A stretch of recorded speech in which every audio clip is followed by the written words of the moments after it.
अंबर ने कनाडा से पूछा है और ये सवाल जो है ये हमारे पिछले प्रोग्राम के सवाल जो विरासत वाला सवाल था ना उसकी हैसियत से उससे उन्होंने लिंक किया। उन्होंने कहा है कि मर्द की जिम्मेदारी है कि वो अपने घर बार को चलाए, अखराजात पे करे और सारा कुछ पूरा हिसाब किताब घर में सही रखे और फिर उसी हिसाब से मर्द के लिए विरासत में हिस्सा भी ज़्यादा है क्योंकि ये उसकी जिम्मेदारियों में से है। लेकिन आजकल की दुनिया में ऐसा सिलसिला नहीं है।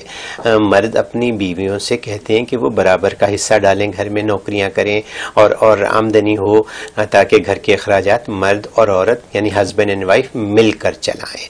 तो जब ऐसी बात हो जाए तो क्या बराबरी नहीं हो जाती?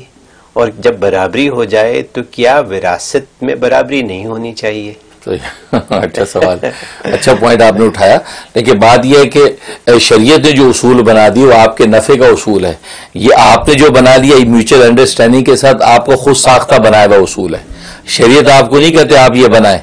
लिहाजा यही वजह है कि औरत जो कमा के लाती है वो पूरी औरत की मिल्कियत है, मर्द को उसमें कोई हक नहीं है। ये मैंने कि औरत को इसकी भी का भी हुक्म नहीं है कि आप घर के खर्चे में हिस्सा दें।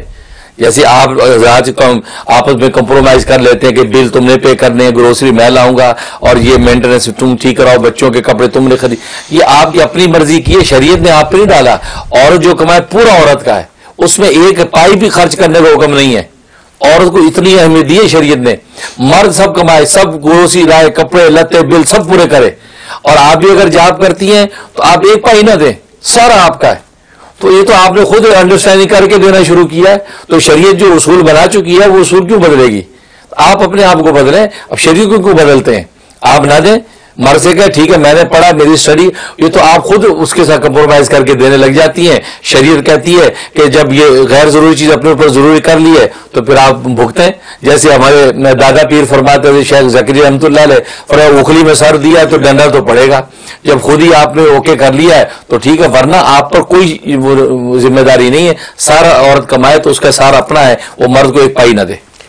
एक सवाल और है मेरे पास और वो ये सवाल ये है कि ईमेल पे मदीहा ने सवाल भेजा है कि वो डेंटिस्ट है और उनकी शादी हो गई। तो शादी से पहले उनकी और उनके हस्बैंड के दरमियान ये तय हो गया था कि वो अपनी जॉब जारी रखेंगी यानी डेंटिस्ट रहेंगी, काम करेंगी।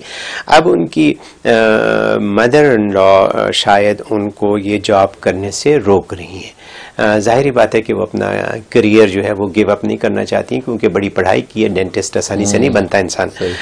तो अब वो ये पूछ रही हैं कि इन हालात में क्या करें वो और कैसे अपने जॉब को जारी रखें और सबको खुश भी रखें।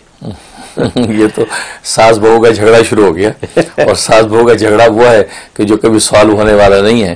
लेकिन जब शुरू में जो कमिटमेंट हो गई थी शौहर के साथ या निकाह के वक्त, उस वजह सास भी मौजूद थी कि भाई मेरा ये करियर है, मैं डेंटिस्ट हूँ और मैंने ये करना है। और मैं तो कहा करता हूँ जब आप डॉक्टर ढूंढते हैं, डेंटिस्ट ढूंढते हैं, इंजीनियर लड़की ढूंढते हैं, पढ़ी लिखी ढूंढते हैं, तो फिर उसका तो एक कैरियर है, उसको उसे कंटिन्यू करना है। हाँ अपनी मर्जी से ना करे तो उसकी मर्जी है, लेकिन अगर ये कि आप ये काम करना चाहती हैं और वो पहले से कमिटमेंट होगी, शौहर ने इजाजत दे दी थी, तो फिर सास को इसमें इन्वॉल्व होना चाहिए। उसकी इंटरफेरेंस का शरन कोई एतबार नहीं है। अगर शौहर ने आपको इजाजत दे दी आप कंटिन्यू रख सकते हैं और ये उसमें कोई शरम मुजाका नहीं है। बहुत खूब। वीडियो के नीचे सब्सक्राइब के बटन पर क्लिक करें, बेल के आइकॉन पर क्लिक कीजिए ताकि हर नई वीडियो की नोटिफिकेशन आपको मिल जाए।